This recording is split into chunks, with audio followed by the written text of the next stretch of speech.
Mudando de assunto, pra mim o Breaking Bad é a melhor série já feita no mundo. E é a minha opinião, você não precisa discordar. Ou você concorda ou você tá errado. Breaking Bad é a melhor série do mundo. 5 temporadas perfeitas. E o Jurandir fez um vídeo que o título é Quando um Besouro Muda Tudo. E a gente vai assistir juntos. Vem cá. Carbon. Carbon is at the center of it all. There is no life Esse vídeo vai me deixar com vontade de assistir Breaking Bad de novo. without carbon. Karate Kid 4 é o pior filme da saga Karate Kid. Consegue ser pior ainda do que aquela versão com o filho do Will Smith. Mas tem uma cena que ficou na minha memória. Não porque ela fosse boa, mas pela filosofia que ela apresentava. A personagem da Hilary Swank tenta matar uma barata, mas é severamente repreendida pelos monges. O Sr. Miyagi então explica que para aqueles monges todas as vidas possuem valor intrínseco e que os monges não matam nem mesmo os insetos. E o Pix? Nada ainda? Alô? Ah, Fala comigo, Felipe Bragança. Ah, isso aí era negócio de LOL? Então esse brasileiro é um herói, meu filho. Tinha que acabar com tudo. Não é só acabar com a parceria, não. Tinha que acabar com Calma! Vê se pode, jogador profissional de LOL. No dia que o tio pior. Fred for ditador do Brasil e eu for ministro dele, eu vou acabar com isso. Blim, blim. Você tá doido? Não é de LoL, irmão, é de Rainbow Six, é pior. Não, não. Mentira, nada é pior do que LoL. Obrigado, Felipe Bragança, obrigado pelo Pix. Você garantiu mais um número na ação, hein? Tamo junto, irmão. Para não desequilibrar o universo. É claro que essa prática extrema pode levar ao convívio com ratos em templos hindus ou a prática de manter a boca coberta com um lenço para evitar engolir um inseto acidentalmente, como fazem os monges janistas. Mas todas as vezes que eu assisto o Karate Kid 4, não se preocupe com essa afirmação, eu me lembro de um episódio, um dos meus episódios favoritos de Breaking Bad, Peekaboo, o 6º episódio da 2ª temporada. Nossa, esse episódio é triste pra caralho.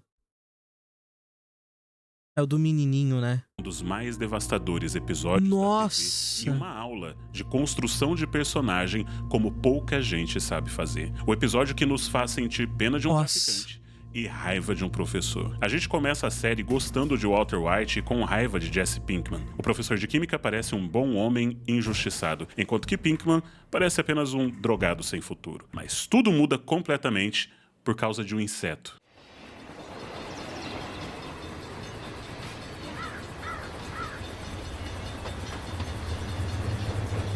Nós, escritores, temos um grande desafio, que é como que eu conto para o público quem meu personagem é, sem dizer para o público quem meu personagem é. Parece complicado, mas esse é um dos pilares do storytelling. Nesse episódio, o desafio que Vince Gilligan, o criador da série, tinha era simples. Como eu mostro que o verdadeiro vilão é o Walter White e que Jesse ainda tem chances de se redimir? Como eu faço para o público ficar com raiva do professor e com pena do traficante? Através da hipocrisia. E aqui me permitam gastar um pouquinho do grego que eu aprendi na faculdade. Hipocrisia vem da palavra grega hipokrinomai, que significa literalmente interpretar um papel, fingir.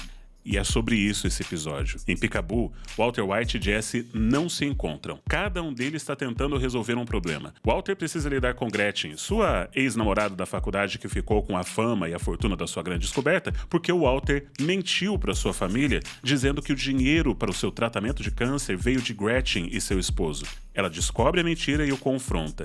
Enquanto isso, Jesse precisa recuperar as drogas que um casal de drogados roubou de Pete. Tanto Jesse como Walter White estão agindo de forma hipócrita, ou seja, os dois estão fingindo ser outra pessoa. Perfeito. Walter White finge ser um bom homem, honesto, finge receber o dinheiro de forma honesta. Honesta. E quando Gretchen lembra o Walter de que ela ofereceu dinheiro e trabalho honesto pra ele, Ele Walter recursou. fica furioso e termina tirando sua máscara por um instante.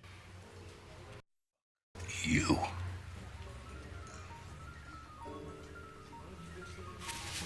Por outro lado, É que se ele tivesse se ele aceitasse a ajuda do casal, não teria série, né? Então, por isso que ele se recusou, só pra ter 5 temporadas incríveis. Jesse precisa fingir que ele é um homem durão, forte, mas na verdade ele não é assim. Jesse começa o episódio tratando com carinho um besouro. Segundo Walter White, todas as formas de vida compartilham algo em comum, o carbono. Mas logo em seguida, Pete simplesmente esmaga o besouro. Um inseto que simplesmente não representava nenhuma ameaça, não estava fazendo mal a ninguém, não tinha nem como se defender e é simplesmente esmagado. Quem esse besouro representa no episódio? O episódio vai terminar com um ser humano sendo literalmente esmagado por um caixa eletrônico. Mas esse homem esmagado não é o besouro, seu filho é. Quando Jesse entra na casa dos viciados, eles não estão em casa, mas sim um menino.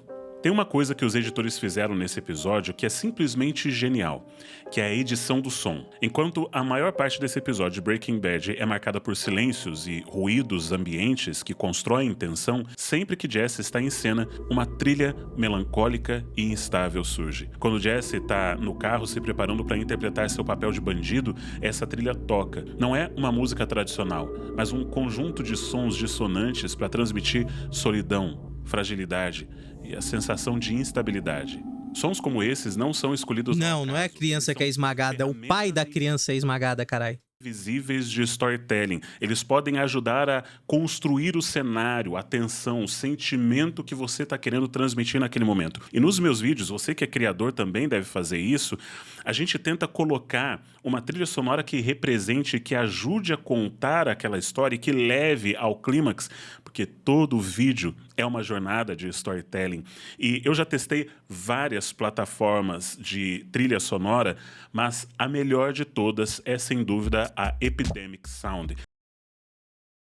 Cara, eu já falei no vídeo anterior que eu reagi do Jurandir e eu vou bater de novo nessa tecla. Não existe ninguém nessa plataforma que seja mais incrível que o Jurandir para incluir AD.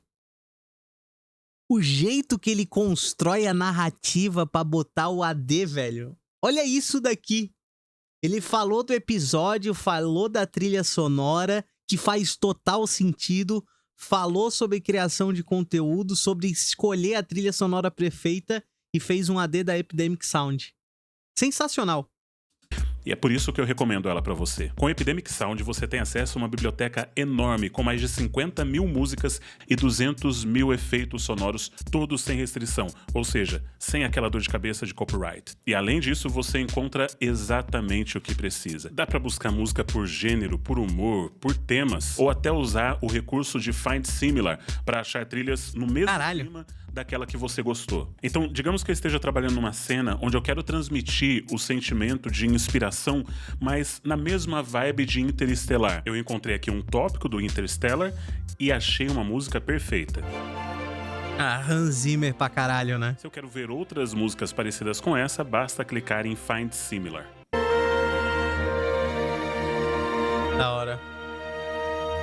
Não conhecia essa função. Precisa de uma boa edição de som, porque quando você escolhe bem a trilha, ela eleva para um outro nível e pode ficar marcada na mente da pessoa. Pô, foi o que a gente tava falando na live da Roda Gigante de sábado.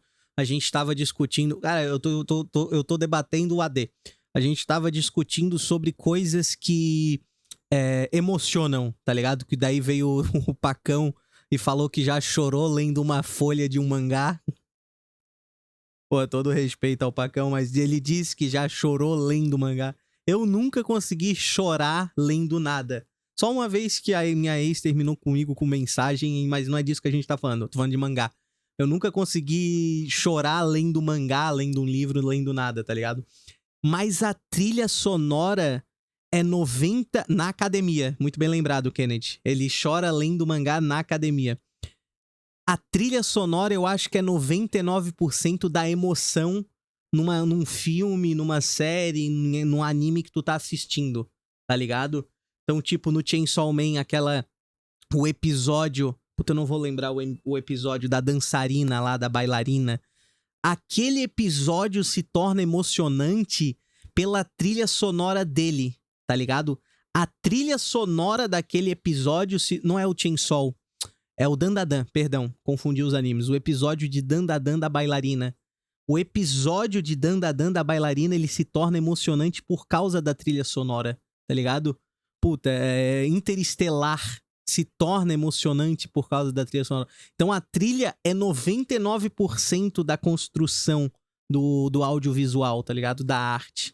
O som, ele ajuda a transmitir os sentimentos que as palavras muitas vezes não conseguem. Então, para você conseguir acessar este mundo inteiro de poder Aquele episódio, é o episódio 6 do Dandadan. Puta, é foda, aquele episódio é foda. você tem uma oferta especial que Eu assisti ele na esteira da academia, foi complicado. Porra, Clair Obscur tem uma trilha sonora pica. Eu não gostei do jogo porque eu não gosto de RPG de turno.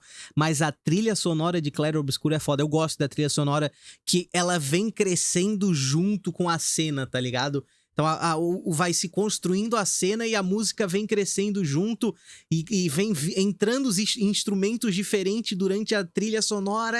É foda, é foda. Que a Epidemic Sound está dando através do cupom Jurandir50.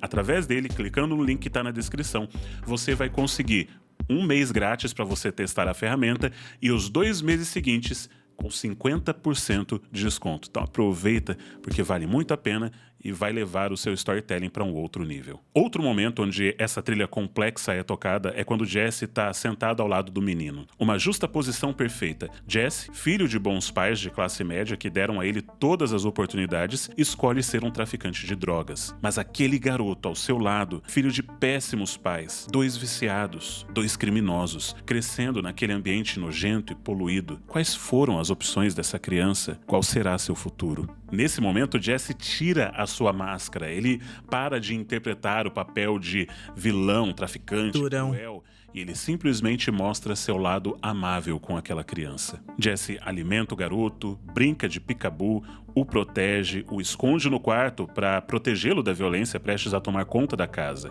E por que ele brinca de peekaboo com esse garoto? E por que esse é o nome do episódio? Peekaboo, que no Brasil a gente chama de achou, é uma brincadeira sobre presença e ausência. Quando a Evangeline tinha apenas 6 meses, 7 meses, e eu fazia essa brincadeira com ela, ao esconder meu rosto, a percepção no conhecimento limitado que ela tem da realidade, na percepção limitada... A pessoa sumiu, né? Eu estava realmente desaparecendo naqueles momentos e gerava atenção. E quando eu revelava e falava achou, ou peekaboo, então ela sorria e ficava feliz porque o pai dela tinha retornado. E para essa criança do episódio, essa é a realidade dela, porque ela vive com a ausência dos pais. Ela está constantemente diante de pais que tapam os olhos para suas necessidades e negligenciam toda a sua existência. Mas cara, olha essa análise, velho. Ele não só é uma metáfora perfeita para essa criança, e por isso que ele é o nome do episódio, porque ele também é uma metáfora perfeita para o próprio Jesse, porque quando ele tapa os olhos, ele está deixando de enxergar a realidade. E o Jesse é um traficante que escolhe não ver as consequências das suas ações, mas agora ele está diante dela. Agora os seus olhos estão abertos e ele vê o que ele causa na vida das pessoas. Começamos o episódio vendo Jesse, uma forma de vida baseada em carbono, brincando com um besouro. Uma forma de vida baseada em carbono. Nós fazemos gradações no valor de uma vida, apesar de que existem pessoas que tentam afirmar que o besouro tem o mesmo valor que uma criança. Mas o fato de o besouro não ter um grande valor intrínseco ou maior valor, isso não quer dizer que ele precise ser pisado e esmagado de forma cruel e desnecessária. Por isso, depois, Jesse se encontra com outra forma de vida feita de carbono. Um menino. O valor dessa vida é imensurável, mas ainda assim, essa é uma vida marginalizada. O menino tá com fome, tá sujo, tem pais horríveis, não recebe afeto, amor, atenção. Ele vive em condições desumanas. Ele é uma forma de vida baseada em carbono tão valorizada pela sociedade quanto um besouro, e que pode ser tão rapidamente descartada quanto o inseto. Jesse percebe esse absurdo, mas é aí que entra a ironia, porque Jesse é a causa desse absurdo. Esse é um dos poucos raros episódios de Breaking Bad onde nós vemos a consequência do trabalho de Walter e Jesse. Durante essa série vemos muito mais dinheiro nas mãos dos personagens do que sangue, mas eles têm sangue nas mãos. Muito. Pra caralho. muito sangue. Spud, o pai do menino, roubou o caixa eletrônico. Ele fala que cometeu um crime sem vítimas. Jesse não consegue ver a ironia da conversa. Apesar de ele não enxergar a vítima, ela existe. Alguém morreu por causa daquele crime. Todo crime tem vítimas. O crime de Jesse até aquele momento parecia ser um crime sem vítimas. Ao menos sem vítimas inocentes na sua perspectiva. Adultos morrendo enquanto traficam, adultos escolhendo usar drogas, essas não eram vítimas aos olhos de Jesse. Mas existem vítimas. Crianças inocentes. Vidas, pequenas vidas baseadas em carbono que são destruídas. E ele está contribuindo para essa destruição. Mas agora entra em cena um outro componente para a criação de uma grande história. A filosofia do seu escritor. Vince Gilligan foi criado como católico, mas ele se tornou um agnóstico. Mesmo assim, ele diz que acredita em uma espécie de karma. Sua filosofia é de que o ser humano precisa pagar pelos seus pecados através do sofrimento. Quando começamos a série, fica claro que Jesse foi criado como personagem para ficar em contraste com Walter White. Walter é inteligente e educado, um químico brilhante, mas doente de câncer e consciente do valor do tempo. Jesse, em contrapartida, é um jovem desorientado e irresponsável com a vida inteira pela frente. Essa diferença gera a química da relação deles. Walter não entende nada de tráfico de drogas, enquanto Jesse não entende nada de química. Apesar disso, ambos compartilham o objetivo de ganhar muito dinheiro com a produção de drogas. As diferenças entre eles geram inúmeros conflitos e complicações que definem a trama e o drama. Mas enquanto eles ganham o dinheiro que eles sempre sonharam, eles estão causando muito sofrimento. Jesse tem mais consciência disso durante a série. Ele expressa isso diversas vezes. Ele chega a distribuir o dinheiro que ele tinha ganho porque ele sente culpa. Mas o Walter White funciona como o diabo. Eu já falei disso no meu vídeo onde eu explico sobre a personalidade de Walter White. Ele é o diabo tentando constantemente Jesse, fazendo com que Jesse não se afaste do trabalho. Mesmo quando Jesse quer desistir, ele atrai Jesse de volta, manipula e corrompe sua alma todos os dias. Sim. A forma que Vince Gilligan escolheu para fazer Jesse pagar pelos seus pecados foi a mais explícita. Jesse é preso e torturado. Ele está pagando pelos seus pecados. Mas mais do que isso, Jesse também paga pelos pecados de Walter White. Ao menos até o último episódio. No episódio Peekaboo, a alma de Jesse começou a ser confrontada com seus pecados para que ele se preparasse para sua punição. Sua hipocrisia tem consequências. Ele fingiu ser um homem mau e assim agiu como um homem mau, mas na verdade ele era apenas um jovem estúpido brincando de ser gangster. E isso teve uma consequência devastadora na vida dele e das pessoas ao seu redor. Enquanto isso, Walter fingiu ser um homem bom, enquanto manipulava e destruía a vida de todos ao seu redor. A hipocrisia de ambos foi sua ruína. E nesse episódio o escritor conseguiu nos mostrar, através de um besouro, quem era Walter White e quem era Jesse. Nada ainda. Ó, papai do ano, hein? O negócio é o seguinte, uma coisa a gente tem que concordar todo mundo. O Senhor dos Anéis é a melhor coisa que o cinema já fez. Breaking Bad é a melhor coisa que a televisão já fez. Jurandir Gouveia é o melhor youtuber do Brasil no quesito, nesse assunto aí. E quem discordar de mim, cadeia. Eu não discordo, principalmente porque você me deu dinheiro. Principalmente porque você me deu dinheiro, eu concordo com você. Muito obrigado, Felipe Bragança, obrigado pelo apoio, irmão. Eu concordo com aquele que me paga. Tamo junto. Se Jesse estivesse no lugar de Walter, ele teria aceitado o dinheiro e a ajuda de Gretchen. Ele não era um homem cheio de orgulho, mas se Walter estivesse no lugar de Jesse, ele não teria tido compaixão pela criança. Nós sabemos disso pelas coisas horríveis que ele ainda fará, inclusive a uma outra criança na série. E foi nesse momento que um traficante de drogas se tornou mais digno de compaixão do que um professor de ensino médio. E um professor de ensino médio, pai. E o Jesse não era pai. A hipocrisia de ambos. Escrever uma história complexa, com personagens que possuem diferentes camadas, que possuem detalhes tão preciosos que você pode retornar várias vezes, e cada vez que você retorna a esses personagens, a essa história, você tira mensagens novas. É algo extremamente difícil, mas possível.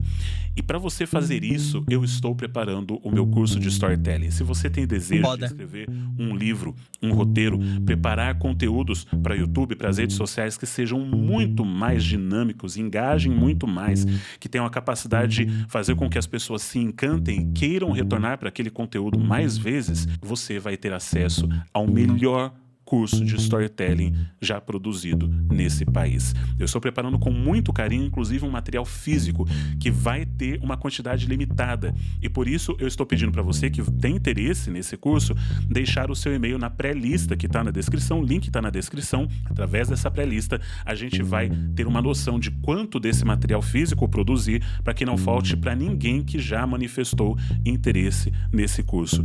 E ele vai fazer a diferença em todo o seu processo criativo. Se você gostou desse vídeo, óbvio, se inscreve no canal, mas eu acho que também você vai gostar desse vídeo aqui, onde eu analiso um pouco mais sobre a personalidade de Walter White, e esse outro vídeo aqui, onde eu também falo sobre a segunda temporada e sobre o momento da virada de Walter White. Um forte abraço e arrivederci.